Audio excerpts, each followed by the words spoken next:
Matius pasalnya yang ke-24, ayatnya yang pertama sampai dengan ayat yang ke-51. Khotbah tentang akhir zaman. Bait Allah akan diruntuhkan. Sesudah itu, Yesus keluar dari bait Allah lalu pergi. Maka datanglah murid-muridnya dan menunjuk kepada bangunan-bangunan bait Allah. Ia berkata kepada mereka, "Kamu melihat semuanya itu? Aku berkata kepadamu, sesungguhnya tidak satu batu pun di sini akan dibiarkan terletak di atas batu yang lain. Semuanya akan diruntuhkan." Permulaan penderitaan. Ketika Yesus duduk di atas bukit Zaitun, datanglah murid-muridnya kepadanya untuk bercakap-cakap sendirian dengan dia. Kata mereka, "Katakanlah kepada kami, bila manakah itu akan terjadi? Dan apakah tanda kedatanganmu dan tanda kesudahan dunia?" Jawab Yesus kepada mereka, "Waspadalah supaya jangan ada orang yang menyesatkan kamu. Sebab banyak orang akan datang dengan memakai namaku dan berkata, 'Akulah Mesias,' dan mereka akan menyesatkan banyak orang. Kamu akan mendengar deru perang atau kabar-kabar tentang perang. Namun berawas-awaslah, jangan kamu gelisah. Sebab semuanya itu harus terjadi, tetapi itu belum kesudahannya. Sebab bangsa akan bangkit melawan bangsa dan kerajaan melawan kerajaan. Akan ada kelaparan dan gempa bumi di berbagai tempat. Akan tetapi semuanya itu barulah permulaan penderitaan menjelang zaman baru. Pada waktu itu kamu akan diserahkan supaya disiksa, dan kamu akan dibunuh dan akan dibenci semua bangsa oleh karena namaku. Dan banyak orang akan murtad dan mereka akan saling menyerahkan dan saling membenci. Banyak nabi palsu akan muncul dan menyesatkan banyak orang. Dan karena makin bertambahnya kedurhakaan, maka kasih kebanyakan orang akan menjadi dingin. Tetapi orang yang bertahan sampai pada kesudahannya akan selamat.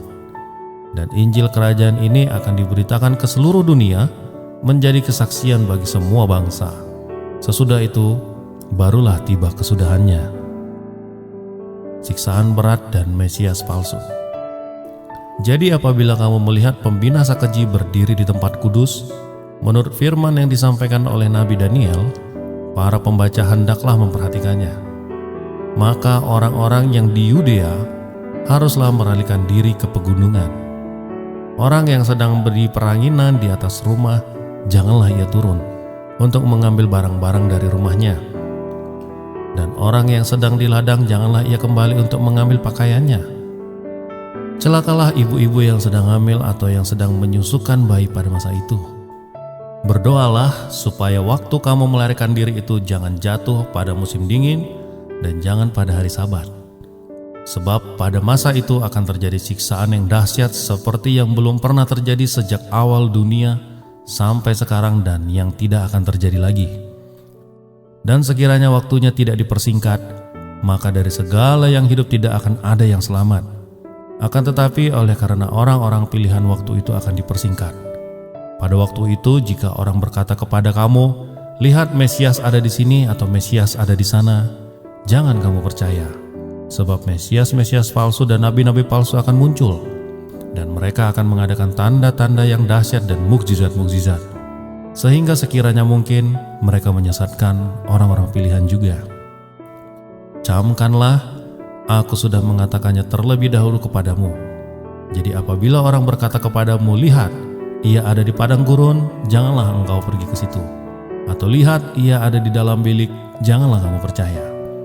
Sebab sama seperti kilat memancar dari sebelah timur dan melontarkan cahayanya sampai ke barat, demikian pula lah kedatangan Anak Manusia. Di mana ada bangkai, di situ burung nazar berkerumun. Kedatangan Anak Manusia perumpamaan tentang pohon ara.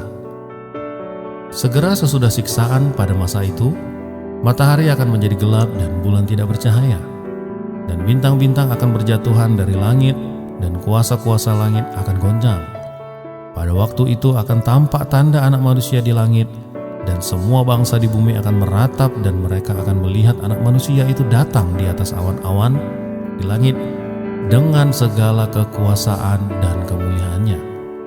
Dan ia akan menyuruh keluar malaikat-malaikatnya dengan meniup sangkakala yang dahsyat bunyinya, dan mereka akan mengumpulkan orang-orang pilihannya dari keempat penjuru bumi, dari ujung langit yang satu ke ujung langit yang lain. Tariklah pelajaran dari perumpamaan tentang pohon ara. Apabila ranting-rantingnya melembut dan mulai bertunas, kamu tahu bahwa musim panas sudah dekat. Demikian juga jika kamu melihat semuanya ini, ketahuilah bahwa waktunya sudah dekat, sudah di ambang pintu. Aku berkata kepadamu, sesungguhnya angkatan ini tidak akan berlalu sebelum semuanya ini terjadi. Langit dan bumi akan berlalu, tetapi perkataanku tidak akan berlalu. Tetapi tentang hari dan saat itu tidak seorang pun tahu, malaikat-malaikat di surga pun tidak, dan anak pun tidak, hanya Bapa sendiri. Nasihat supaya berjaga-jaga. Sebab sebagaimana halnya pada zaman Nuh, demikian pula halnya kelak pada kedatangan Anak Manusia. Sebab sebagaimana mereka pada zaman sebelum air bah itu makan dan minum, kawin dan mengawinkan, sampai kepada hari Nuh masuk ke dalam bahtera, dan mereka tidak tahu akan sesuatu sebelum air bah itu datang dan melenyapkan mereka semua. Demikian pula lah halnya kelak pada kedatangan Anak Manusia. Pada waktu itu kalau ada 2 orang di ladang, yang seorang akan dibawa dan yang lain akan ditinggalkan. Kalau ada 2 orang perempuan sedang memutar batu gilangan, yang seorang akan dibawa dan yang lain akan ditinggalkan. Karena itu berjaga-jagalah, sebab kamu tidak tahu pada hari mana Tuhanmu datang. Tetapi ketahuilah ini, jika tuan rumah tahu pada waktu mana pada malam hari pencuri akan datang, sudahlah pasti ia berjaga-jaga dan tidak akan membiarkan rumahnya dibongkar. Sebab itu hendaklah kamu juga siap sedia, karena Anak Manusia datang pada saat yang tidak kamu duga. Perumpamaan tentang hamba yang setia dan hamba yang jahat. Siapakah hamba yang setia dan bijaksana yang diangkat oleh tuannya atas orang-orangnya untuk memberikan mereka makanan pada waktunya? Berbahagialah hamba yang didapati tuannya melakukan tugasnya itu ketika tuannya itu datang. Tetapi aku berkata kepadamu, sesungguhnya tuannya itu akan mengangkat dia menjadi pengawas segala miliknya. Akan tetapi apabila hamba itu jahat dan berkata di dalam hatinya, Tuanku tidak datang, lalu ia mulai memukul hamba-hamba lain dan makan minum bersama-sama pemabuk-pemabuk, maka Tuhan hamba itu akan datang pada hari yang tidak disangkakannya dan pada saat yang tidak diketahuinya, dan akan membunuh dia dan membuat dia senasib dengan orang-orang munafik. Di sanalah akan terdapat ratapan dan kertakan gigi. Demikian firman Tuhan.